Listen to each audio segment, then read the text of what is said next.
परीक्षित कहते हैं कि है वंश का अंत करने के लिए स्वयं भगवान ने परशुराम के रूप में अवतार ग्रहण किया। 21 बार क्षत्रियों का विनाश किया पूरे विश्व के। राजा परीक्षित ने पूछा, प्रभु क्या अपराध हो गया क्षत्रियों से कि भगवान परशुराम जी ने 21 बार घूम घूम करके पूरे भूमंडल से क्षत्रियों का विनाश किया। श्री सुखदेव जी महाराज कहा कि परीक्षित, ये उन दिनों की बात है जिस समय है वंश का अधिपति शास्त्राबाहु अर्जुन, वो एक महान बलवान श्रेष्ठ राजा था और खास बात उसने दत्तात्रेय जी को प्रसन्न कर लिया था, अवधूत शिरोमणि दत्तात्रेय जी, और उनसे 1000 भुजाएं, कभी शत्रु से युद्ध में पराजित न होना, कभी कोई ऐश्वर्य की कमी न होना, जो इच्छा करे वो प्राप्त हो जाना, ये सब वरदान प्राप्त किए थे भगवान दत्तात्रेय जी से। अब अबाध बल, अतुल संपत्ति, तेजस्विता, वीर, कीर्ति, शारीरिक बल, सब कुछ दत्तात्रेय जी से प्राप्त हो गया था। एक तरह से महायोगेश्वर खुद बन गया था दत्तात्रेय जी की कृपा से। शास्त्राबाहु अर्जुन वो ऐसी सिद्धियां जान गया था कि सूक्ष्म से सूक्ष्म, स्थूल से स्थूल वो शरीर धारण कर लेता। बड़ी सिद्धियां उसकी, वो वायु की तरह कहीं भी पहुंच जाता। ऐसी सिद्धियां दत्तात्रेय जी से प्राप्त की। एक बार एक गले में वैजंती माला डालकर बहुत सी सुंदर स्त्रियों के साथ नर्मदा जी में जल विहार कर रहे थे और उधर रावण नर्मदा के किनारे दिग्विजय करते हुए अपने तंबू लगाए हुए था। 500 भुजाएं इधर, 500 भुजाएं इधर, पूरी नर्मदा के जल को रोक दिया शास्त्राबाहु अर्जुन ने। रावण का शिविर डूबने लगा उधर।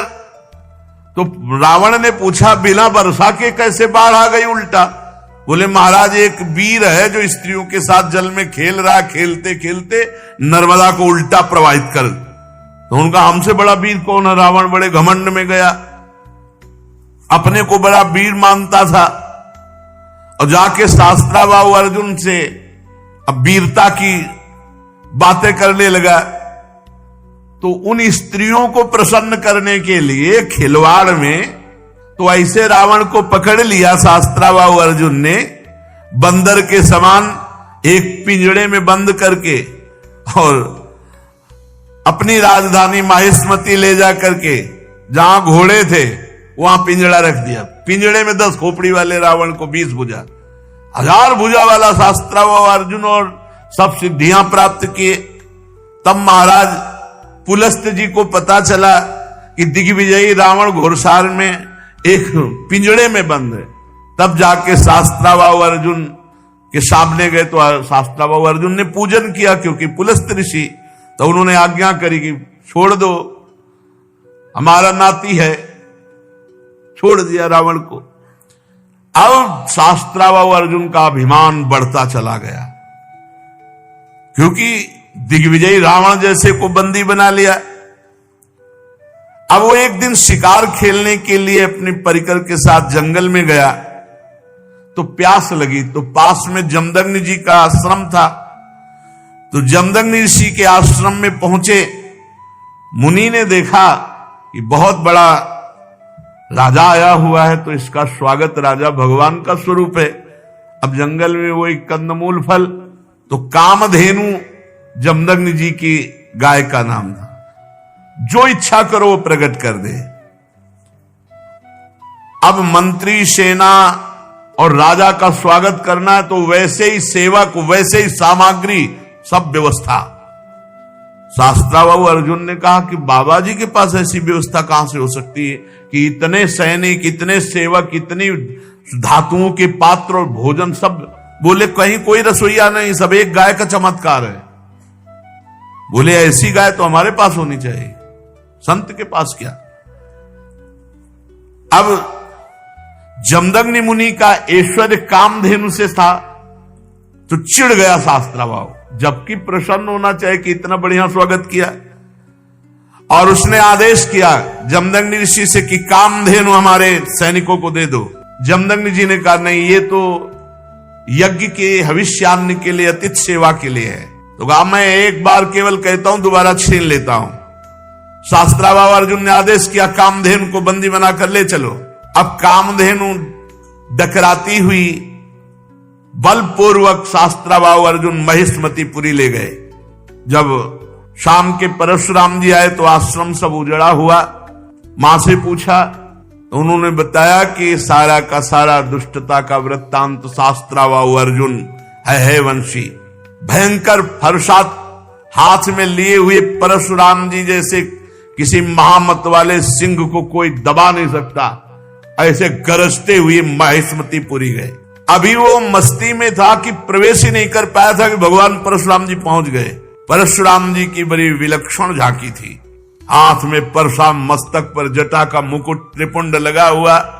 जे भी शास्त्राबाहु अर्जुन झपटा, भगवान परशुराम जी ने जो जटाएं सूर्य की तरह चमक रही थी खोल लिया और हाथ में फरसा धारण करके बात की बात में सारी सेना को विध्वंस करके और उसके 1000 भुजाएं जो भगवान अवधूत शिरोमणि दत्तात्रेय जी के द्वारा दी थी सब काट के गिरा दी। फरसे का ऐसा प्रहार कि कोई सामने नहीं बचा। बाहें जांघें सब काट काट के। परशुराम जी के बाणों से जब है पति का सर्वनाश हो गया तो 10,000 लड़के थे शास्त्राबाहु अर्जुन के, 10,000। भगवान परशुराम जी तो 10,000 लड़के तो अभी नहीं थे इनके साथ, ये अलग थे। सब पूरे परिकर सहित शास्त्राबाहु अर्जुन को मार डाला भगवान परशुराम जी ने। कामधेनु छुड़ाकर आश्रम में ले आए। महिष्मतीपुरी के शास्त्राबाहु अर्जुन का विनाश बड़ा आश्चर्य में। जमदग्नि जी ने कहा, हाय हाय परशुराम, तुम क्या उपद्रव करते हो? अरे राम राम, वो राजा था, गाय ले जा रहा था, ले जाने देते, तुमने हत्या क्यों कर दी? राजा सर्वदेवमय होता है, तुमने अपराध किया। अरे हम लोग ब्रह्म ऋषि हैं, क्षमा हमारा बल है, संसार हमको इसीलिए पूजता है क्योंकि हम क्षमावान हैं। तुम्हारे ब्रह्मा जी भी क्षमा के बल से ही ब्रह्म पद पर स्थित है। ऋषियों की शोभा क्षमा होती है, ये सर्वशक्ति प्रदर्शन नहीं। भगवान तुम पर प्रसन्न हो, अब तुम तप परायण हो, तुमने अपराध किया, राजा का वध किया, ये ब्रह्म हत्या से भी बढ़कर है। जाओ तीर्थों का सेवन करते हुए तप करो और इसका प्राश्चित कर डालो। भगवान परशुराम जी घुटने टेक कर जमदग्नि जी के आगे जो आज्ञा। अब 1 वर्ष तीर्थ यात्रा करके अपने आश्रम पर आए। परशुराम जी की माता रेणुका गंगा तट पर संध्या के लिए गंगा जल आदि लेने गई थी। वहां एक गलती हो गई माता जी से। आज सत्संग में कहा, नेत्र वाणी कान संभाल के नहीं अपराध बन सकता किसी से भी। तो वहां गंधर्वराज चित्ररथ अप्सराओं के साथ जल विहार कर रहा था। गंधर्वराज के जल विहार करते समय अंग प्रत्यंग और अप्सराओं की वो क्रीड़ा माता जी कुछ क्षण देखती रही। अच्छा लगा, बस कोई कामना नहीं हुई, कोई मलिनता नहीं आई, बस देखती रही, अच्छा लगा। और भूल गई कि संध्या का समय पतिदेव तर्पण आदि के लिए इसमें लिखा हुआ है कि उनका मन गंधर्वराजम क्रीडंतम मत्सरोभिर पश्यत,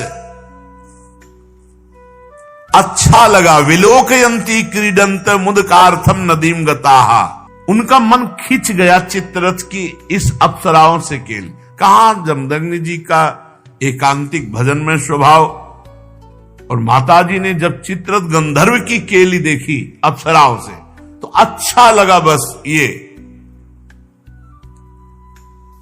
संध्या का समय बीत गया।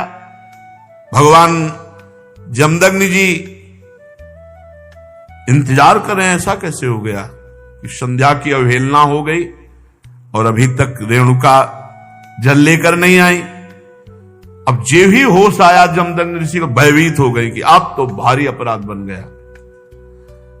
वो महर्षि के सामने आई है, गंगा जल का कलश रखा, हाथ जोड़कर खड़ी हो गई। जमदग्नि मुनि ने कहा मैं देख रहा था, तुम्हारा मन चित्ररथ गंधर्व की केली देखने में खिंच गया। तुम अपराधी हो, पापिनी हो, तुम एक ब्रह्म ऋषि की पत्नी होकर ऐसा कैसे देखा? इसका दंड है मृत्यु। ऐसा कठोर शासन। अन्य पुत्रों से कहा, मार डालो इसको, रेणुका को। किसी भी पुत्र की हिम्मत नहीं हुई। इतने में तीर्थ यात्रा करके भगवान परशुराम जी आए, प्रणाम किया तो उनका बेटा, मां और भाइयों को मार डालो। परशुराम जी ने कोई विचार नहीं किया, तत्काल मां और भाइयों के फरसे से गले उड़ा दिए। सत्यवती नंदन महर्षि जमदग्नि जी बहुत प्रसन्न हुए और कहा, बेटा तुम्हारी जो इच्छा हो वरदान मांगो। परशुराम जी ने कहा, मेरी मां मेरे भाई जीवित हो जाए, उनको ये पता भी न रहे कि मैंने वध किया है। तत्काल जीवित हो गए। भगवान परशुराम जी के ऐसा कहते हुए ऐसे उठ के बैठ गए जैसे सो के, पूरे सकुशल। परशुराम जी को पता था हमारे पिता जमदग्नि जी कितने महान पवित्र ऋषि और तपोबल संपन्न हैं। शास्त्रावाहु अर्जुन के वध का प्रायश्चित कर लिया था। परशुराम जी एकांत आश्रम के कोने में बैठकर ध्यानस्थ थे। बहुत दिनों के बाद शास्त्रावाहु अर्जुन के लड़कों के हृदय की जलन, वो आए और देखा महर्षि जमदग्नि अग्निशाला में ध्यानस्थ बैठे हैं। उनको बाहर की कोई शुद्ध नहीं, वो सब प्लान बना के आए थे। पूरे आश्रम को उजाड़ दिया और माता रेणुका बड़ी दीनता से प्रार्थना कर रही थी, एक भी बात ना मानी और जमदग्नि जी का सिर काट ले गए। जमदग्नि जी ध्यानस्थ थे। बड़े नीच कार्य किए आश्रम में। रेणुका जी चीख पड़ी, बेटा परशुराम। ध्यानस्थ थे भगवान परशुराम जी। उनका मां का करुण क्रंदन, भागे फरसा लेकर। जब नजदीक आए तो देखा जमदग्नि जी का सर काट ले गए। परशुराम जी को अत्यंत क्रोध। माता से कहा कि बिलाप मत करो, वीर पुत्रों की मां बिलाप नहीं करती। आज मैं प्रण करता हूं कि विश्व में क्षत्रियों का संहार कर डालूंगा, एक भी क्षत्रिय विश्व में नहीं रहेगा। अभी पीछे जो आप चरित्र सुन रहे थे, उनमें एक घाघरा के नीचे माई के बालक क्षत्रिय छुपा लिया गया था। ताल जंग, वो क्या उनका नाम विस्मरण हो रहा, जंघा में के पास छुपा लिया था। वही केवल बचा था, उसी से क्षत्रिय वंश चला। पीछे चर्चा में भी आया था। भगवान परशुराम जी ने भगवान शंकर का स्मरण करके संकल्प लिया कि विश्व में क्षत्रिय नहीं रहने देंगे। परशुराम जी माहेश्मतीपुरी में गए और 10,000 पुत्रों के अलग अलग सर काट करके रख दिए और पूरे नगर का विनाश कर दिया। भारी पर्वत ऐसे सिर का मुंड ऐसे इकट्ठा कर दिए काट काट के, और कहते जाते ब्रह्मघाती तुम्हारा विनाश परशुराम करेगा। रक्त की नदी बहा दी, इतने काटे। जो राजा थे, क्षत्रिय थे, ब्राह्मण द्रोही क्षत्रियों का हृदय कांप उठा। भगवान वर्तमान में जो क्षत्रिय असुर स्वभाव वाले हो गए थे, उनके विनाश के लिए ही प्रकट हुए थे। इसलिए अपने पिता जमदग्नि के वध का निमित्त बनाकर 21 बार, एक बार घूम के काट डाला, फिर 2 बार घूम के, 21 बार पूरे विश्व में घूम करके 5 तालाब समंत पंचक में रक्त के बना दिए काट काट के।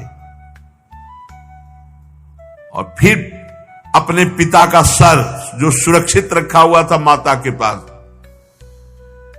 जोड़ा और पुनः जीवित कर दिया।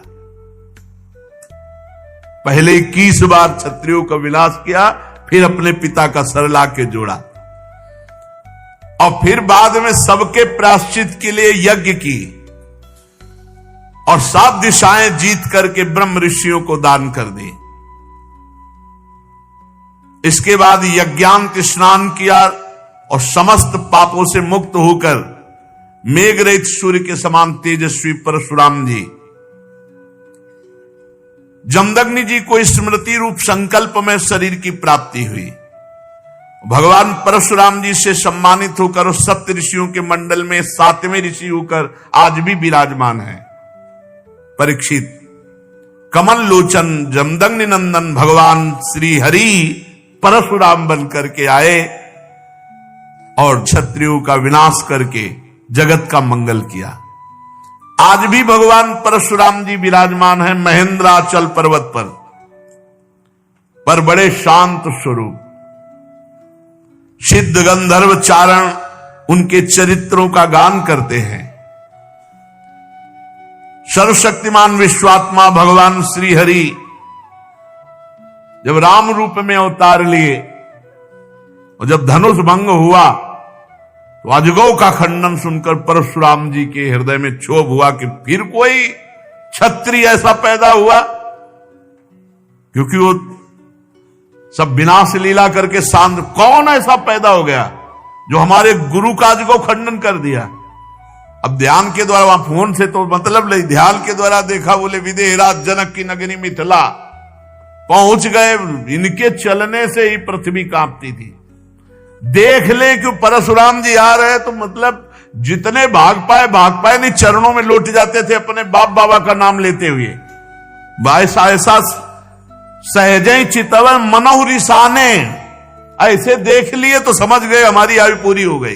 कोई भी हो, ऐसा रुद्र रूप भगवान परशुराम का। पिता सहित नाम लेकर सब दंडवत प्रणाम। महाराज जनक भी सब सीता जी को लाके, विश्वामित्र जी राम लक्ष्मण को लाके दंडवत कराई। भगवान परशुराम ने कहा, जनक इस सभा में कौन ऐसा है जो हमारे गुरु भगवान शंकर के अजगौ का खंडन करने वाला है। सारी सभा उसको छोड़कर अलग हो जाए या वो सभा को छोड़कर अलग हो जाए, नहीं अभी सारी सभा मारी जाएगी। अब तो कोई उनके ये थोड़ी था कि केवल भाषणें दे रहे हो। उन्होंने 21 बार क्षत्रियों का, पूरी जनकपुरी में हाहाकार मच गया। जानकी जी को एकांत लेकर उनकी माता रोने लगी, सब बन गया था बिगड़ गया, नहीं तो बढ़िया बन गया, सब अजगौ खंडन हो गया। राम जी के साथ सिया जी का ब्याह हुआ। मार उलरे चलाए दे रहे थे परशुराम जी। लक्ष्मण जी ने कहा, महाराज थोड़ा शांति धारण करो। शांति, ऋषि का स्वरूप शांत, घोर वेश धारण किए हुए हो, कैसे बार बार, ये ऋषियों की मर्यादा। अरे ये किसका लड़का है, हमको समझा रहा है। परशुराम जी हमको समझा रहा है, हमारा गीत न विश्वामित्र जी का बता दो हम कौन है। अरे लक्ष्मण जी ने कहा, गुरु जी के बताने की जरूरत नहीं, आप कई बार बता चुके हो। आपने तो अपने मुख से कई बार बताया कि आपने फरसा से क्षत्रियों को काटा, ये वो खूब बता चुके हो। महाराज यहां कुमण बतिया को नाही, जे तर्जनी देख मर जाए। ये बार बार उलरो मत, गुस्सा मत दिखाओ। यहां कुम्हड़ा की बतिया नहीं कि तुम्हारी तर्जनी उंगली देखने से हम, महाराज हम रघुवंशी हैं। जहां परशुराम जी का क्रोध बढ़ता वहां राम जी आगे आ जाते, हाथ जोड़कर विनय करने लगते। तब उन्होंने कहा, पहला फरसा तुम्हारे चलेगा। राम जी से कहा कि पहला, क्योंकि जब हमको क्रोध आता है, ये छोटा राजकुमार क्रोध दिलाता है, इसको तो समझाते नहीं और हमसे विनय करते हो, और हमें लगता है कि तुम ही ने अजगौ खंडन किया है। राम जी ने कहा, हां आपका कोई दास, निज दास, वही ऐसा करने के साहस कर सकता है। अरे दास तो सेवा करता है, स्वामी के प्रति अपराध नहीं करता है। बहुत क्रोधित होकर के तब उन्होंने कहा परशुराम जी से, सावधान, अभय होए जो तुम्हें डराए। पहली बात तो जो आपसे डर जाता है वो अभय हो जाता है, क्योंकि आपका स्वरूप ऐसा है। और दूसरी बात हम आपको बता रहे हैं, हम रघुवंशी हैं। काल भी सामने ललकार दे तो कदम पीछे नहीं हटाते। भगवान श्री राम के गंभीर वचन जे ही कान में पड़े वो आंख में आंख मिलाई तो थर्रा गए परशुराम जी और कहा, एक हमारा संशय निवृत्त करो, इस धनुष पे प्रत्यंचा चढ़ा दो, बस मेरे हृदय में कुछ संशय हो गया। ऐसे ही जे ही लेने को हुए से धनुष आ गया, खिलवाड़ में चाप चढ़ा दी। तो उनका भगवान श्री हरि के सारंग धनुष पर चाप केवल श्री हरि चढ़ा सकते हैं। आप श्री हरि हैं, आप हमारे भगवान हैं और भगवान के चरणों में झुके। और उस दिन जो चाप चढ़ा तो भगवान श्री राम ने कहा, आपकी आयु को नष्ट कर दे या आपके तप को नष्ट कर दे, क्योंकि बाण व्यर्थ नहीं जाएगा। तो उनका, प्रभु हम तो आपके आश्रित हैं, तप को नष्ट कर दीजिए जिसे हम पुनः कर सकते हैं, लेकिन आयु और अंतर ध्यान शक्ति आदि को नाश मत कीजिए। भगवान ने परशुराम जी के तप को लक्ष्य बनाकर बेधा। उस दिन से आज भी शांत स्वभाव से बिना किसी को मारे काटे भगवान महेंद्राचल पर्वत पर विराजमान है। अगर आपको यह वीडियो पसंद आई हो तो इस वीडियो को लाइक करें और मेरे चैनल को सब्सक्राइब करें। आगे आने वाले समय में ऐसी ही और भी वीडियोस में अपलोड करूंगा। अपना कीमती समय देने के लिए धन्यवाद।